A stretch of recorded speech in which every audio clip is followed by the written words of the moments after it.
What if death isn't the end, but just the beginning? How can a young boy remember a murder that happened before he was even born? And what if the killer is still alive, completely unaware that his past victim has returned? Some mysteries cannot be explained. Some memories refuse to fade. And sometimes, the past refuses to stay buried. In this story, we uncover a shocking case of a young boy who carried memories of another life, one that ended in violence. A story that left even skeptics questioning reality. Welcome to the Haunting Hour, the place where true horror, paranormal encounters, and the most mysterious events come to life. If you dare to explore the unknown, stay with us, because this story will leave you questioning everything you know about life and death.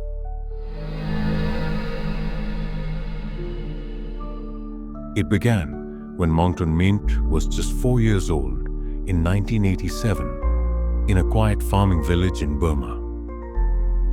His parents, Lawin and Damia, were simple people living an ordinary life until their son started having terrifying nightmares. Almost every night, he would wake up screaming, clutching his forehead, drenched in sweat. His small body trembled, his voice shrill with panic. "They're coming, they're coming, don't let them kill me." His mother rushed to his side, her hands shaking as she wiped the sweat from his brow. "It's just a dream, my son," she whispered, trying to calm him. But he looked at her with wide, haunted eyes. "No, mother, this happened to me before I was born."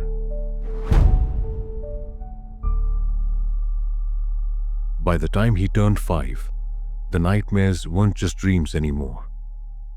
He began to speak of another life.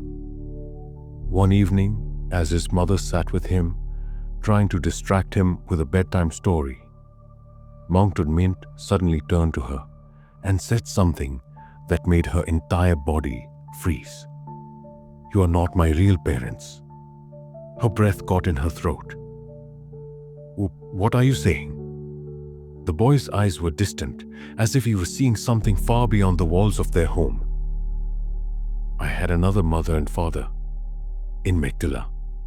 My name was Aung. I was a soldier, but I was murdered." His father slammed his hand on the table. "Enough of this nonsense. You're just a child." But Mountain Mint didn't waver. "You are not my real parents. I need to go home." His mother broke down in tears, clutching him, begging him to stop. "You are my son. I gave birth to you." But the boy just stared ahead, silent, unmoved. His parents grew frustrated, then desperate, then afraid. They did everything to convince him he was mistaken. They showed him baby pictures, told him stories of his birth, even took him to a doctor, hoping it was some strange childhood delusion. But nothing changed. The boy remained obsessed with Megdala, insisting that he had another family waiting for him. As a last resort, his parents took him to a Buddhist monastery. The monks listened carefully to his story, their faces grim. Finally, one of them spoke. If his soul remembers, then perhaps he must return to find peace. His parents reluctantly agreed. In 1990, on a scorching afternoon, the family arrived in Megdala, a town nearly 50 miles away, a place their son had never been to in this life. But the moment he stepped into the town, something eerie happened. His small body tensed. His breathing grew heavy. He looked around, scanning the streets, and without hesitation, he started walking. His parents called after him, but he ignored them. It was as if something inside him had taken control, He turned down unfamiliar roads, past buildings he had never seen, with absolute certainty. Then he stopped. His parents watched in horror as their son stood in front of an old wooden house and whispered, "This was my home." An elderly man stepped out of the house, his face confused. "What are you saying, child?" Moncton Meent looked up at him, his voice shaking. "I am Aung Kyaw U. I lived here before. You knew me." The man's face turned pale. He called his wife, and soon other villagers gathered.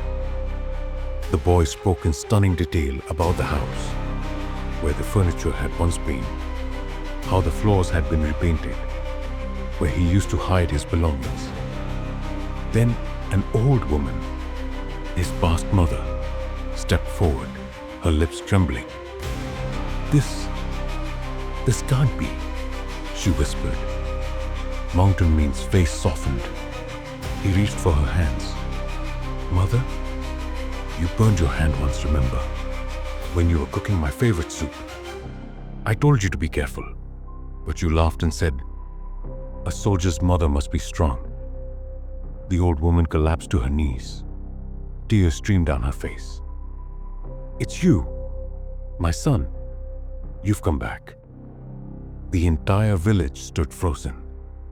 Some gasped in horror. Some whispered prayers. Some ran away in fear. Then, suddenly, Moncton Meent's expression changed. His small hands clenched into fists. His body shook. He turned his head slowly, his eyes locking onto an old man standing at the back of the crowd. The man staggered back, his face ashen white. His hands trembled, and then he turned to leave, but Moncton Meent's voice cut through the silence like a blade. "You!" he shouted. "You killed me!" The villagers turned in shock. The old man froze in place. His breath became shallow. His knees buckled. Was it true? Did this boy really recognize the man who ended his past life? And most importantly, did justice finally catch up with the killer? To find out what happened next, stay with us for the next part of the video, where the truth will finally be revealed. The village fell into silence when Moncton Meent pointed at U Than Zao and said, "You killed me." The man froze in place. His hands trembled, his face turned pale, and without a word, he turned and walked away. The villagers exchanged shocked whispers. Some believed the boy instantly. His words, the details he had recalled, and U Than Zao's reaction were too real to ignore. Others were skeptical, questioning if a child's memories could truly prove a murder. But U Than Zao disappeared from the village soon after. Some claimed he fled out of guilt. Others said he hid in a monastery, seeking redemption.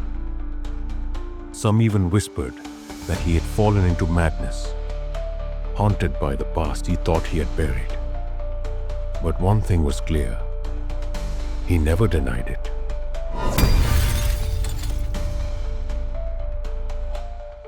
Though no police report ever confirmed the truth, villagers had two theories.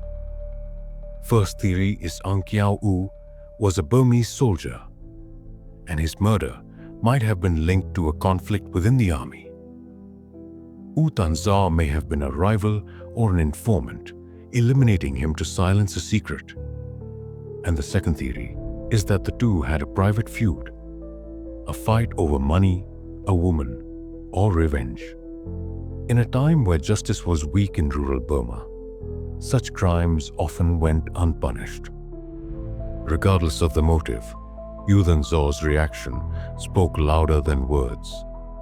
After confronting the killer and meeting his past family, Moncton Meent's memories began to fade. The nightmares stopped. The visions of his past life no longer haunted him. He stopped insisting that he was Aung Kyaw U and no longer spoke of Migdala. His parents noticed a change in him. He seemed calmer, more at peace. It was as if by uncovering the truth, his soul had finally moved on. Though U Thanzar was never arrested, his sudden disappearance was punishment enough in the eyes of the villagers. Some say this was proof of reincarnation, that a soul returns to finish what was left undone. Others believe it was fate, forcing a murderer to face his crime.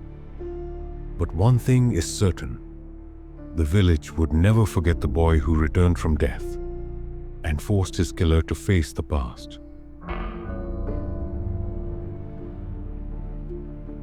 This case remains one of the most chilling reincarnation stories ever recorded. But what do you think? Was Mangtun Manch truly the reincarnation of Ong Kiao U? Did his memories prove that souls can return to seek justice? And did U Thanzar's disappearance mean he was truly guilty, or was it just fear and coincidence? Did he really face punishment for his crime, or did he escape justice forever? Let us know your thoughts in the comments below. And if you love true horror, paranormal mysteries, and chilling real-life events, make sure to subscribe to The Haunting Hour and hit the notification bell so you never miss an episode. Thanks for watching, and we'll see you in the next terrifying story, if you dare.